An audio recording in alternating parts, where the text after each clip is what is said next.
오늘 우리가 읽은 마태복음 10장은 예수님의 두 번째 강화 말씀인 제자의 귤에 관한 기록인데, 여기서 주님은 먼저 12제자를 선택하시고 그들을 보내셔서 전도 사역을 행하게 하십니다. 그리고 그들에게 교훈의 말씀을 주시는 거죠. 10장은 크게 네 문단으로 나눌 수가 있습니다. 4절까지는 예수님 사역의 계승을 위한 12사도의 임명에 대해서 기록하고 있고요. 5절에서 15절은 12사도의 전도 사역 대상과 내용 및 전도 사역자로서의 자세에 대해 교훈하고 있습니다.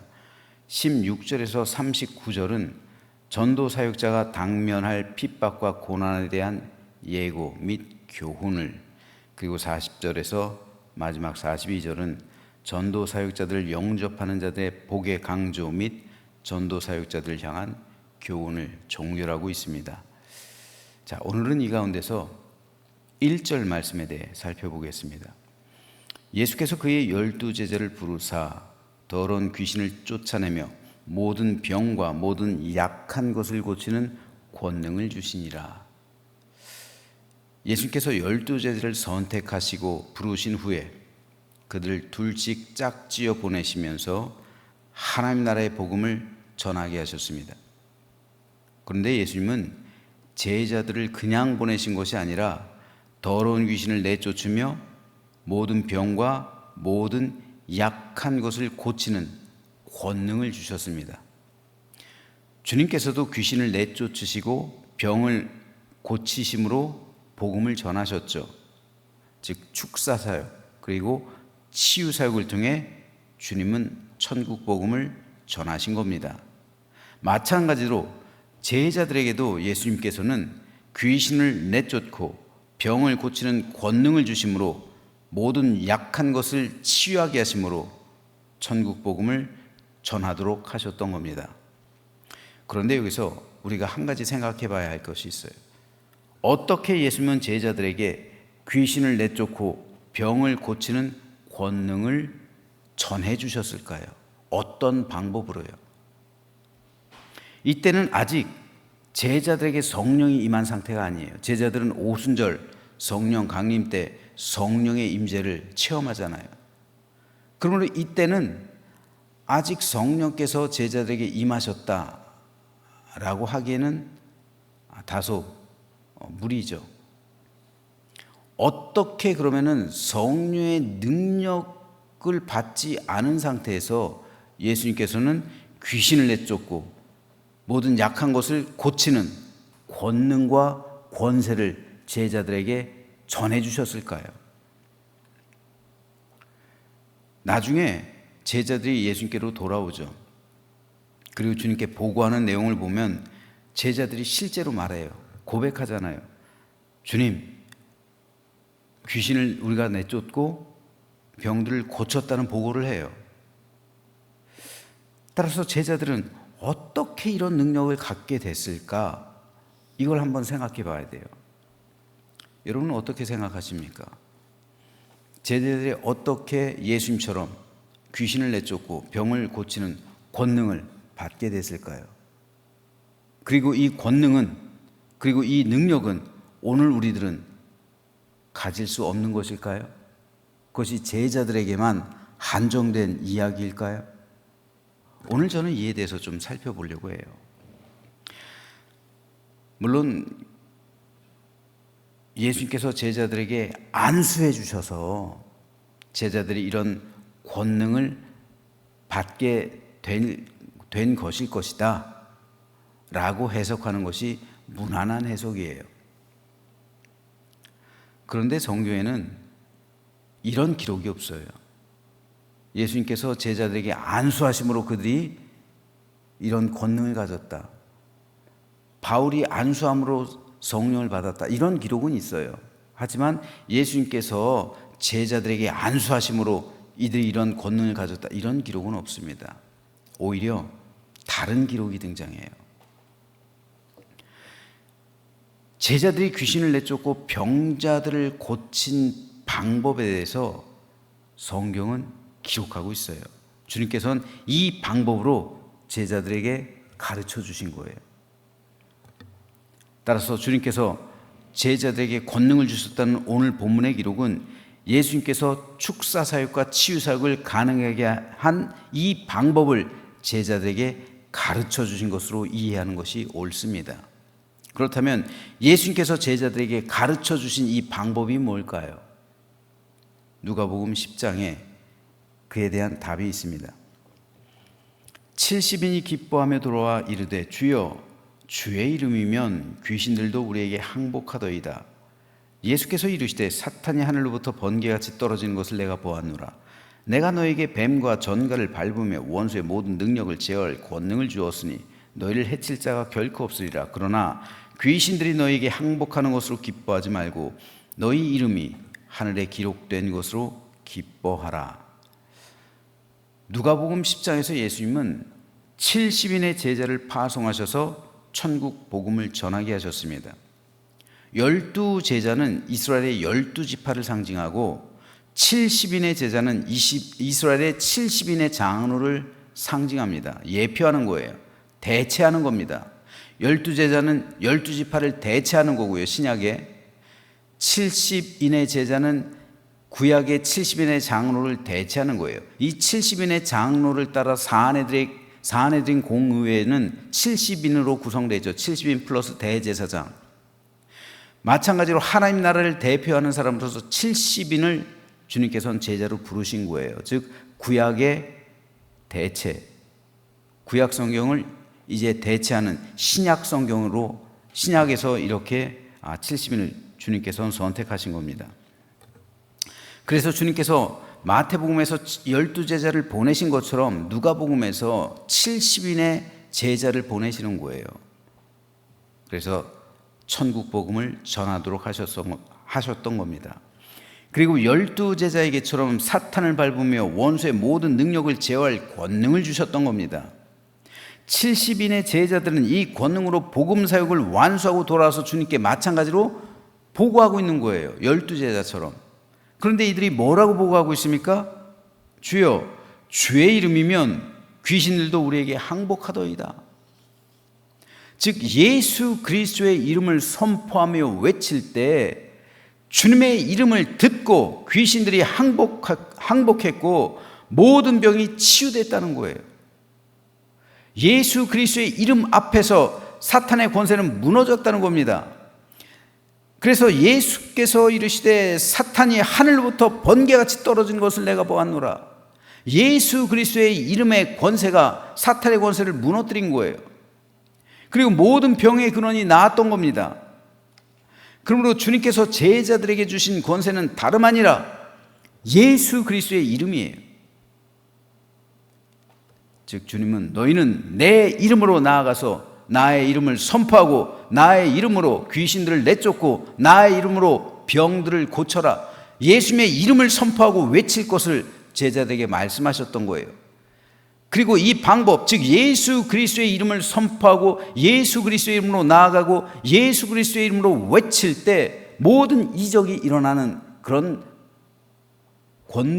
권세가 펼쳐지게 되었던 겁니다. 이에 대해서 요한은 더 구체적으로 이렇게 기록합니다. 요한이 예수께 여짜오되 선생님 우리를 따르지 않는 어떤 자가 주의 이름으로 귀신을 내쫓는 것을 우리가 보고 우리를 따르지 아니함으로 금하였나이다. 사도 요한이 예수님께 말하는 거예요. 예수님의 제자 공동체에 속하지 않은 사람이 예수님의 이름으로 귀신을 내쫓고 있는 것을 내가 보았다는 거죠. 그래서 당신은 왜 우리 공동체에 속하지 않았는데 감히 예수님의 이름을 사용하고 있느냐 하면서 예수님의 이름을 사용하는 것을 금지했다는 거예요. 이 이야기를 통해서 알 수 있는 것이 귀신이 쫓겨나고 병이 낫는 이적은 제자들이 능력이 있어서가 아니라 예수님의 이름이 가진 권세 때문이었습니다. 바울은 누구든지 주의 이름을 부르는 자는 구원을 받으리라 말했는데 예수님의 이름은 구원을 가져다주는 능력이 되는 이름이고 그 이름의 권세는 귀신을 내쫓는 권세가 되고 그 이름을 말할 때 병이 낫는 이적이 나타나는 거예요. 그래서 제자 공동체에 속하지 않은 사람이라 할지라도 예수 그리스도의 이름을 말할 때 귀신들이 그 이름 앞에서 떨며 떠나갔던 겁니다. 그래서 주님의 제자 공동체에 속하지 않은 사람도 예수님의 이름으로 축사 사역을 행했던 것을 알 수가 있어요. 즉 제자들이 어떤 특별한 능력이 있어서가 아니라 예수 그리스도의 이름이 가진 권세 때문에 귀신이 떨었다라고 말하는 것이 옳은 거예요. 그렇기 때문에 예수님도 이에 대해서 이렇게 말씀하세요. 그날에 많은 사람이 나더러 이르되 주여 주여 우리가 주의 이름으로 선지자 노릇하며, 주의 이름으로, 이거 거짓 선지자에 관한 이야기잖아요. 주의 이름으로 귀신을 쫓아내며 주의 이름으로 많은 권능을 행하지 아니하였나이까. 거짓 선지자들도 주의 이름으로 선지자 노릇할 수 있는 거예요. 거짓 선지자들도 주의 이름으로 귀신을 쫓아냈던 겁니다. 거짓 선지자들도 주의 이름으로 많은 권능을 행하였던 이유는 그들이 어떤 특별한 능력이 있어서가 아니라 예수님의 이름이 가진 권세 그 자체 때문이에요. 그러나 안 믿는 사람이라 할지라도, 거짓 선지자라 할지라도 예수님의 이름을 선포할 때, 예수님의 이름을 외칠 때 마귀가 물러가고 귀신이 쫓김 받고 그리고 병들이 치유함 받을 수 있었던 것은 그 이름이 가진 능력 때문이에요. 즉 귀신은 야훼 하나님, 여호와 하나님, 그 하나님의 이름을 두려워하는 거예요. 귀신은 예수 그리스도의 이름을 무서워하는 겁니다. 그러므로 예수 그리스도의 이름을 외칠 때 귀신들이 떠나가는 겁니다. 모든 병의 근원도 낫는 거예요. 이적이 벌어지는 거예요. 그 이름이 가진 권세 때문이었습니다. 그렇기 때문에 오늘 본문에서 예수님께서 제자들에게 능력과 권세를 주신 것은 다름 아닌 그 이름의 능력을 가르쳐 주신 거예요. 너희는 내 이름으로 나아가라는 겁니다. 내 이름을 외치고 선포하라는 거예요. 내 이름으로 귀신들을 쫓아내라는 겁니다. 내 이름으로 이적을 행하라는 거예요. 그래서 예수님께서는 사탄이 하늘로부터 번개같이 떨어진 것을 내가 보았노라 말씀하시면서 내가 너에게 뱀과 전갈을 밟으며 원수의 모든 능력을 제어할 권능을 주었다라고 선언하신 겁니다. 그러면서 그러나 귀신들이 너희에게 항복하는 것으로 기뻐하지 말고 너희 이름이 하늘에 기록된 것으로 기뻐하라. 주님께서는 말씀하신 겁니다. 따라서 오늘 우리는 예수 그리스도의 이름의 권세와 능력에 힘이 있다는 사실, 이 사실을 알고 이 능력을 회복해야 돼요. 그리스도인들의 신앙이 연약한 이유, 그리스도인들이 마귀를 공격하지 않는 이유, 여러분 그리스도인들이 마귀에게 공격만 당하는 게 아니에요. 그리스도인들은 맨날 수비만 하는 게 아니에요. 공격도 할 수 있어요. 공격할 수 있는 유일한 무기가 바로 예수 그리스도의 이름입니다. 그런데 안타깝게도 성도들이 예수 그리스도의 이름을 외치지 않아요. 선포하지 않아요. 예수 그리스도의 이름을 꼭 기도할 때만, 마무리할 때만 써요. 예수님의 이름으로 기도합니다. 예수님의 이름으로 기도하는 건 당연한데 하루하루 사용하면서 우리 성도들이 가장 많이 사용해야 할 그 단어가 바로 예수님의 이름이에요. 예수님의 이름을 외치지 않고 선포하지 않으면 영적 전쟁에서 지는 겁니다. 아니 마귀를 공격하지 않는데 어떻게 이겨요? 유혹이 찾아옵니까? 예수님의 이름을 선포하세요. 예수님의 이름으로 물러갈지어다. 예수님의 이름이요. 악한 마음이 듭니까? 예수님의 이름을 외치십시오. 예수님의 이름으로 꾸짖어야 됩니다. 모든 상황 속에서 예수님의 이름을 선포해야 됩니다. 모든 약함 가운데 예수님의 이름을 외칠 때 예수님의 권능이 우리 삶 가운데 오늘도 여전히 임하게 되는 거예요. 제자들이 특별한 권능이 있어서 이긴 게 아니에요. 예수님의 이름을 외칠 때 귀신이 예수님의 이름에 항복하는 거지 제자들이 항복하는 게 아니에요. 나한테 이 귀신들이 항복하는 게 아니라 내가 예수님의 이름을 외칠 때 예수님의 이름이 가진 능력과 권세 때문에 귀신들이 결박당하는 거예요. 그러므로 우리는 순간순간마다 예수님의 이름을 선포해야 됩니다. 때마다 일마다 예수님의 이름을 외쳐야 돼요. 그럴 때 사탄은 우리가 아니라 예수님의 이름을 두려워하게 되는 것이고 영적인 싸움에서 성도는 승리하는 겁니다. 그러므로 저는 저 여러분 모두가 오늘로부터 예수 그리스도의 이름을 선포하며 외치는 삶을 살아가게 되기를 소망합니다. 이거 날마다 외쳐야 돼요. 순간마다 외쳐야 됩니다. 예수님의 이름, 예수님의 이름으로 물러갈지어다. 예수님의 이름으로 회복될지어다. 예수님의 이름을 순간순간마다 외쳐야 돼요. 그럴 때 모든 악한 영이 사라지고 성령께서 임하시며 능력과 권세와 함께 우리를 밝은 길로 인도하실 줄 믿습니다. 그러므로 우리 모두 이제부터 때마다 일마다 순간순간마다 부지런히 예수님의 이름을 선포하고 예수님의 이름으로 외치면서